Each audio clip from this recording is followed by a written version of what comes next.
Среди живописных горных вершин и крутых склонов Центральной Азии дуют пронизывающие ветра. В этих красивых, но труднодоступных и сложных местах для жизни обитают животные, которые обладают большой силой и выносливостью. У них есть множество качеств и способностей, которые позволяют им выживать в столь суровых условиях. Эти животные поднимаются на запредельные высоты, и на протяжении всей жизни преодолевают самые различные трудности.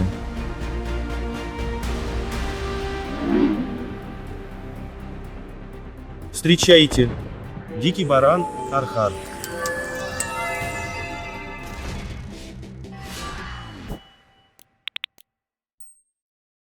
Архар – это дикий горный баран, парнокопытное млекопитающее из семейства полорогих, который считается предком современных домашних овец.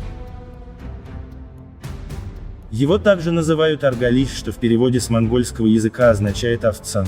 Впервые данный баран был описан в XIII веке монархом Вильгельмом фон Рубруком, который путешествовал по Монголии. На Пальмире этих красивых животных увидел и описал знаменитый Марко Поло, а в XVIII столетии подробные данные об архарах привел немецкий исследователь Иоганн Георг Гмелин. Основной ареал обитания архаров — это горные и предгорные районы Средней и Центральной Азии, а также на Памире, в Гималаях, Алтае, Саянах Монголии и Тибете. Встречаются на высотах от 1000 до 6000 метров над уровнем моря. Чаще всего селятся на возвышенностях и склонах гор, немного реже в степных долинах. В юго-восточной части ареала аргали появляются также и в пустынных районах. Архар – самый крупный представитель диких баранов. Это красивые и пропорционально сложенные животные, с мощным и стройным туловищем, имеющие слегка горделивую осанку. Высота в холке составляет 120 см, а длина до 200 см. Масса тела достигает 200 кг. Как у самцов, так и у самок есть рога, которые имеют ребристую поверхность и окрашены в желто-коричневый цвет. У старых самцов они бывают весьма внушительных размеров, достигающие 190 см в длину, которые закручены в спираль, с окончаниями наружу и вверх. Рога архара имеют очень большую популярность у охотников, их цена может достигать нескольких тысяч $. Ноги у архаров высокие, стройные и мускулистые, что позволяет им без особого труда передвигаться по любой местности.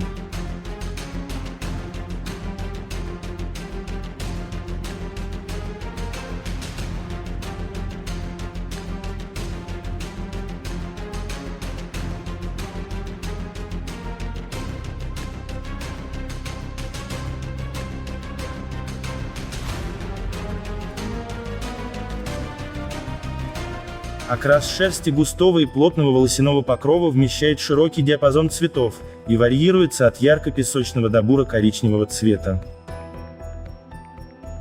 Брюхо и задняя часть туловища вокруг короткого хвоста светлее и имеет светло-желтый, а иногда почти белый оттенок. У баранов, в отличие от козлов, нет ароматических желез, которые придают специфический запах шерсти. Горные бараны ведут дневной образ жизни. Они живут небольшими стадами до 100 особей, постоянно и неспешно перебираясь с одного пастбища на другое. Самцы и самки держатся отдельно друг от друга, причем вне сезона размножения. Питаются архары различными травами, обычно молодыми злаками, бобовыми и сложноцветными растениями. Отыскивая сочные корма, огромные стада архаров кочуют по склонам, и чем больше сохнет трава, тем активнее становятся животные. Зимой они спускаются с высоких гор в долины. В плохую погоду архары отлеживаются под скалами и большими камнями, а выходят пастись лишь когда слабые лучи солнца слегка обогревают открытые склоны. Ночью, почувствовав наступление прохлады, они снова прячутся в свои защищенные от ветра убежища. Когда на улице метель и большой мороз, то животные кормятся вблизи своих домов и довольствуются лишь скудной растительностью, которую они с трудом добывают из-под снега. С началом весны копытные поднимаются высоко в горы. К лету они добираются до самых границ вечных снегов, где находятся альпийские луга с богатой и нежной растительностью. Горные бараны избегают лесных массивов за исключением Казахстана. Там они обитают в лесах, в связи с исчезновением других подходящих для них мест обитания. Горные бараны очень осторожные и пугливые животные, поэтому подобраться к ним близко очень трудно. У них хорошее зрение, а также острый слух и довольно неплохое обоняние.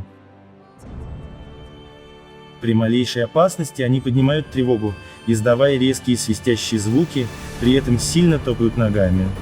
Все стадо срывается с места и спасается бегством, развивая скорость до 60 км в час. Из хищников особенно активно на архаров нападают волки, иногда снежные барсы, а также рысь и росомаха.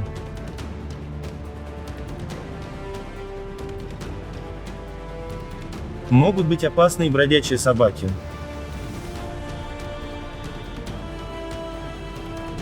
Чтобы избежать неожиданного нападения, все животные в стаде передвигаются вместе и постоянно держатся тесной группой. Напуганное одинокое животное часто становится неподвижным, пока угроза не исчезнет. Оно надеется, что хищник не заметит и пройдет мимо. Гон начинается осенью и продолжается до середины зимы. В это время самцы вступают между собой в ритуальные бои.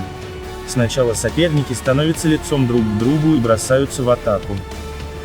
Они с громким стуком ударяются лбами и отталкивают друг друга с места.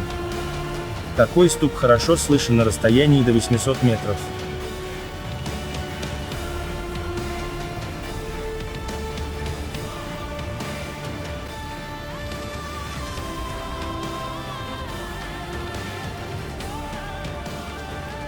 Иногда горные бараны просто бегают по полю и пытаются подеть противника рогами, нанося мощные удары в бок и в грудь.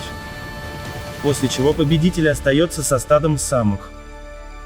Самки приносят потомство один раз в год. Беременность у них длится до 165 дней. Обычно в первой половине июля самка покидает на время стада, чтобы в укромном месте родить ягненка. Роды проходят очень быстро и на свет появляется один или два детеныша. Малыш весит при рождении около 3 килограммов. Он быстро встает на ноги и питается молоком матери, которое очень питательное. Молоко содержит много жиров, белков и антител, которые очень необходимы для наращивания мышечной массы и поддержания здоровья. На протяжении недели мать с малышом держится вдали от стада, а потом возвращается вместе с ним к сородичам.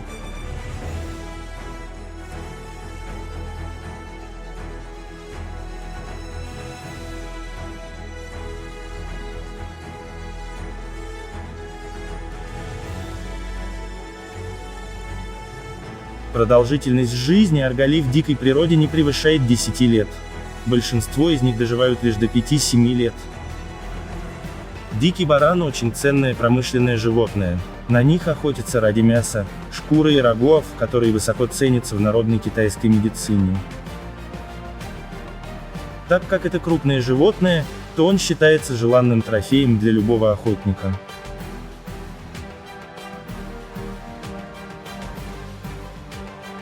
Достаточно большой урон популяциям горных баранов наносят браконьеры, для которых самое основное – это получение больших денег.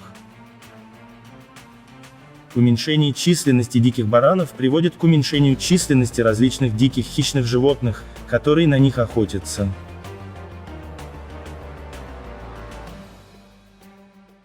Горные бараны находятся под охраной закона многих стран мира. Кроме этого, горные бараны поедают преимущественно осочник, чем стимулируют развитие разнотравья. Их занесли в красные книги многих государств. Чтобы сохранить горных баранов как вид, создаются заповедные зоны, где охота на подобных животных строго запрещена. Эти животные неплохо себя чувствуют в условиях неволи и успешно размножаются. В зоопарках архары могут жить до 15 лет. Горные бараны очень красивые и сильные животные, но человек могущественнее, поэтому давайте защищать и любить животных, а не наоборот. Подписывайтесь на канал и ставьте лайки.